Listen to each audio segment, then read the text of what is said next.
Oh, merci, j'avais oublié la musique, mesdames et messieurs. Eh oui, le prix de l'essence augmente aujourd'hui, 30 août 2011, à 1,39,9 le litre. Léopold, tu sais que tout ça, c'est dans le but de payer les salaires des patrons. Moi, étant en communication pour SO... Oh non, pas cette voix-là avec la musique, coupe la musique. Qui dirait « Faites le plein d'essence et obtenez une auto en prime ». Ah bon? Ça va être ça bientôt maintenant. Oui? Bon, t'as trouvé bonne? Oui, je la trouve bonne. Alors, il est présentement 1,30 $. Ça augmente. On ne sait pas pourquoi, hein? On ne sait jamais pourquoi l'essence augmente. Oui, on le sait, mais ils nous disent n'importe quoi. Moi, je souhaite, des colonisés comme on est au Québec et au Canada, on a laissé fermer la raffinerie. On a laissé disparaître Sequem, Sequip, etc. Quand un pays qui est un des plus gros producteurs de pétrole au monde, qui est net exportateur de pétrole, qui est le principal producteur de pétrole vers les États-Unis, etc. Puis en plus de ça, va en France leur dire ça, dis ouais, puis là tu te vantes, on est un gros producteur, on a les deuxièmes réserves prouvées dans le monde, etc. Le Français va dire, mais Monsieur Dutrissac, comment se fait si vous êtes ça, vous êtes obligé d'en importer. Bonne. Au moins on va faire rire les autres. Mais des colonisés comme nous autres qui tolèrent ça, je dis le prix de l'essence devrait doubler. Chris, on aime ça, se faire enculer, mais qu'on se fasse enculer, puis là, on chialera. Le plus loin qu'on va, c'est qu'on chiale des lignes ouvertes. Ils sont mauvais, les Québécois. Puis ils font un boycott, tu sais. Non, mais c'est ça. Est-ce qu'on peut se laisser là-dessus? C'est pas des belles images, hein? C'est pas seulement privatisé, appartiennent à des firmes étrangères. Ils viennent nous arnaquer ici, puis ils partent avec le butin. C'est fort. On est drôle, Bob. On n'est pas pire. Bon, on s'arrête là-dessus. On est avec l'humoriste Léopold Lauzon. On revient après la pause. Mais je veux qu'on prenne du temps tantôt pour se parler de Jack Layton. Le recel des gains de capitaux. Pourquoi tu sors ça aujourd'hui? Pourquoi encore tu t'en prends aux pauvres riches? Ben, c'est ça.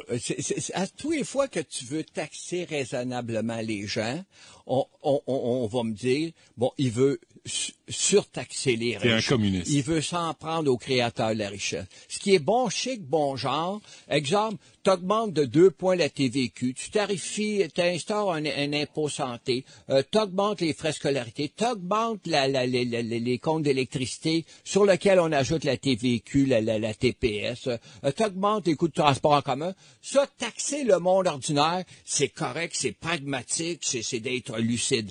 Mais de demander aux riches de faire leur juste part, c'est pas rien que moi qui le dis. Ah ben là, je ne veux pas surtaxer quiconque, mais je veux, malgré les discours, que ces gens-là... T'as un allié assez bizarre, là. T'as André Pratt de la presse qui est avec toi. Il a peut-être changé, parce que ça, c'est dans le temps qu'il était chroniqueur, puis c'est en 98, où il avait écrit, puis d'ailleurs, en son honneur, j'ai intitulé mon étude « Le recel des gains de capitaux », parce que, regarde bien ça, dans une société équitable, Benoît, tout revenu, un revenu, c'est un revenu. Ouais. Tout revenu, quel qu'il soit, devrait être taxé uniformément.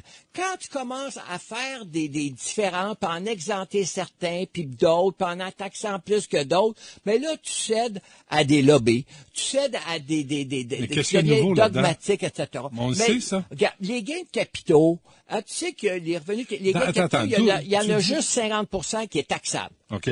Tu dis, en 2007, là, environ 12% des contribuables qui ont déclaré des gains en capital imposables au Canada ont déclaré des gains en capital imposables, mais il y a juste 12% de ces... Qu'est-ce que ça veut dire? Ben, ça veut dire que dans les déclarations fiscales, moi, j'ai pris des chiffres actuels, j'ai pris les statistiques fiscales de l'Agence du revenu. Il y a 12% qui ont déclaré dans leur rapport d'impôt des gains en capitaux imposables. Parce qu'il y a beaucoup de gains en capital qui ne sont pas imposables. Ça, on va y revenir tantôt avec les très riches. Eux autres réalisent des milliards en gains de capital, dont la famille Marcoux, la famille Bombardier, la famille Desmarais, Guy Laliberté, etc. Mais ils peuvent, eux autres, ils ont des bons banquiers, puis ils ont des ministres pas rien que complaisants, mais complices, dont Gignac qui provient de la banque. Ils font des montages, ils se créent une fiducie familiale, ils se créent des contrats à terme, etc. Ils réalisent des centaines de millions en gains en capital, puis c'est pas imposable. Ils nous disent, pour rire de nous autres, ça va être, l'impôt va être payé dans 25 ans. Mais en valeur actualisée, $1 encaissé en 25 ans, aujourd'hui, ça vaut rien. Fait que, toi puis moi, si on a 100 actions dans Bombardier ou dans CGI, puis on les vend, on va être taxé. Mais eux autres vendent des gros motons, une partie importante puis sont pas imposés. Et pourquoi ils ne sont pas imposés, là? La Liberté a vendu, 20%? C'est ça, pour 400 millions. De sa compagnie, là, le Cirque du Soleil. Et là, par exemple, qu'est-ce qui est arrivé? Zéro impôt. Écoute, c'est absolument scandaleux. Lui, là, il dit, c'est pas toujours pour fin successorale. Ça, Benoît, si tu veux avoir la querelle, appelle donc Jacques Ménard de la Banque de Montréal ou Clément Gignac, qui est un ex-banquier de la Banque nationale. C'est ces banques-là qui font les montages pour ces super riches-là. Je t'ai envoyé des articles où la Banque nationale se vante de services-là. Naturellement, ils font des transactions. Mais c'est légal. Ils bafouent l'esprit de la loi. Mais même les paradis fiscaux, qui est, d'après moi, qui est illégal, c'est légal parce qu'on a des policiers complices. Ça, écoute, même si c'est légal, c'est parce qu'on a des politiciens tordus, etc. Comment se fait-il que des gens réalisent des centaines de millions en gains de capital, dont Georges Gillette en est un, puis qui ne payent pas une maudite scène d'impôt, alors que le petit employé qui gagne 40 000, son revenu d'emploi sur son chèque de paye, lui, il paye pas rien qu'une fois de l'impôt, il paye de l'impôt sur le revenu, après ça, il paye de la TPS TVQ, après ça, il paye des tarifs de service public, on le taxe 3 fois. Mais eux autres, absolument. Je ne dis pas des... Si t'avais, Léopold, si t'avais François Legault, puis Pauline Marois, puis Jean Charest devant toi, là, puis tu avais une question à leur poser à ce sujet-là, à propos des gains en capitaux, qu'est-ce que tu leur dirais? Ben moi, je leur dirais, vous nous demandez d'être solidaires. Il y a une crise actuellement, etc. Nos services publics sont délabrés, sont sous-financés. Trouvez-moi où est la solidarité, où est l'équité fiscale quand des riches comme ça, qui réalisent des centaines de millions en revenus, en gain de capital, n'est pas imposable. Ces gains de capital-là rentrent pas à société. Puis je vais leur dire, souvent, vous nous avez dit qu'il faut adapter nos politiques fiscales aux Américains parce que c'est nos principaux compétiteurs. Moi, je dis, pourquoi qu'on fait pas comme aux États-Unis, qu'on réinstaure l'impôt successoral? Même du temps de Bush, l'impôt successoral a toujours prévalu, etc. Ça veut dire que là, maintenant, de riches familles milliardaires qui, quand ils vont vendre, ne paieront pas d'impôt sur leur gain de capital, puis ne paieront pas d'impôt successoral, alors qu'aux États-Unis, l'impôt successoral. Je leur dirais, vous nous parlez de progressivité. Comment se fait-il du temps de Bush? Même du temps de Bush, aux États-Unis, il y avait 6 paliers d'imposition. Ici, vous en avez 3, c'est quasiment rendu le taux d'impôt unique. Pourquoi on n'adopte pas? Pourquoi aussi, je leur dirais, pourquoi vous manquez d'argent?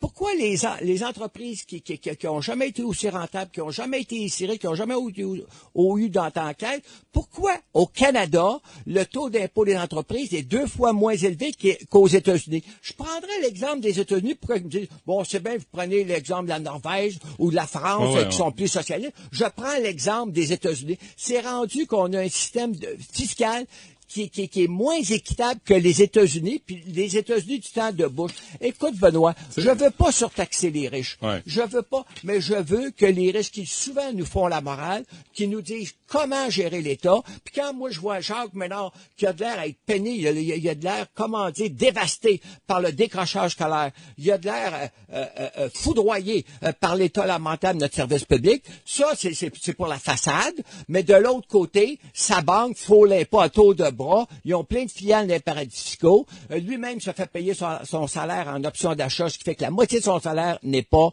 taxable. Puis ils font des montages financiers pour les plus riches pour ne pas qu'ils payent d'impôts. Moi, c'est les questions que je poserais. Je leur dirais, où? Mais tu sais, c'est ça. La classe moyenne n'a pas les moyens d'avoir des lobbyistes comme Lucien Bouchard ou Yvan Loubier, l'ancien bloquiste qui est rendu chez National. Avant qu'on se quitte, Léopold Lauzon, puis sais-tu quoi, je suis pas mal d'accord avec ce que tu viens d'annoncer. Puis éventuellement, on essaiera de poser la question. Mais ça, tu vas te le faire reprocher. Là, t'es d'accord qu'un socialiste, là, les gens, moi, j'ai peur que les gens disent, oh non, tu l'as pas encore. Tu sais, quand je m'en sac. Ils vont dire que t'es caricatural, puis. Ouais. Non, ça, je m'en sac, mais je pense qu'il faut donner une chance à la classe moyenne, ceux qui se lèvent le matin, qui vont payer tout ce qu'il y a à payer dans la société québécoise, et qu'on voit que les plus riches mais moi, de notre société... je vais te répondre par une béatitude, bien heureux ceux qui sont ostracisés à cause de moi, le royaume des cieux est à eux. Alors, si t'es ostracisé, je me prends pas pour un autre, là. Non, tu sais de quoi, Jésus? Oui, une des béatitudes. Abraham ou une des béatitudes, un des apôtres? Une des 6, je t'aurais vu, toi, un des apôtres. Je pense que c'est la réincarnation d'un des apôtres de Jésus. Je pense que celle, quand il a dit bienheureux les simples d'esprit, il pensait à moi dans ce temps-là. Hey, un mot sur Jack Layton, tu l'as Ben connu? oui, quelle tristesse. Jusqu'à savoir, ce gars-là, as-tu vu, même la veille, il continuait à travailler, il pensait rien qu'en termes de parti, en termes du bien-être de l'ensemble de la collectif. Tu as vu sa lettre, etc. Puis même s'il savait que la campagne électorale de 2 mois, parce que c'est un gars qui était fort, il savait que c'était pour ça être l'a achevé, hein? Ben, moi-même, j'ai eu un cancer de la prostate, etc. Ouais. J'ai eu une petite conférence de presse un matin. Je suis descendu en ville dans le trafic. Ça crée un stress. Je pourrais pas faire ça tous les jours. Mais lui, imagine-toi le stress toujours dans les avions, les 2 débats, même si t'es fort, etc. Quand tu as un cancer, c'est bien beau, bien se nourrir, faire de l'exercice, faire de la spiritualité, mais l'important, c'est de diminuer le stress, même du bon stress. Là. Je suis sûr qu'il aimait ça, là, à faire le débat. Il aimait ça pour longtemps. Mais il faut que tu diminues tes activités parce que lui, il a tellement affaibli son système immunitaire, même s'il était fort, quand ton système immunitaire est très affaibli, puis déjà, lui, son corps, comme le mien, a à combattre déjà un cancer, ben là, il est bien évident, tu vas attraper n'importe quoi. Il a attrapé un cancer fulgurant, puis il est parti en 2 mois. Comment t'as réagi lundi matin? Ben, j'ai trouvé ça triste parce que écoute, il a réalisé des choses. Il a fait élire 60 députés quasiment au Québec. Il est devenu l'opposition officielle. C'est un gars, moi, j'ai travaillé avec lui quand je me suis présenté dans Outremont. Ouais. C'est un gars qui était sincère. C'était pas un affairiste, c'était pas un opportuniste. Puis je regardais les politiques qu'il a voulu instaurer durant la dernière, augmenter tout le contraire des conservateurs et des libéraux, augmenter lui, il voulait taxer les gains de capitaux, que tout soit à 100%. Moi, je dis les ramener seulement à 75%, etc. Il voulait augmenter les pensions de vieillesse pour tout le monde, etc. Moi, je pense qu'il a été vrai jusqu'au bout. Et puis c'est sûr qu'il fallait qu'il pense en termes politiques. Des fois, il faut que tu lâches un peu de l'est, mais quel grand homme, et c'est d'une tristesse inouïe. Puis surtout avec la jeune équipe. Mais l'avantage, c'est qu'il y en a des jeunes qui ont été élus au Québec, qui vont prendre leur place. Ils sont moins connus que les affairistes ou les vedettes. Ouais, attends, on s'en parlera. Des jeunes qui n'ont pas fait de campagne électorale, qui sont pas allés voir la population dans leur comté. C'est pas des modèles. Mais il y en a combien de ça? Il y en a plus qu'on pense. Bon, on en reparlera. Léopold Lauzon, c'est toujours un plaisir. On se reparle quand tu veux. On s'arrête là-dessus. On revient avec Alain Quand que je veux, je viens demain. Reviens demain, c'est ce que je te dis.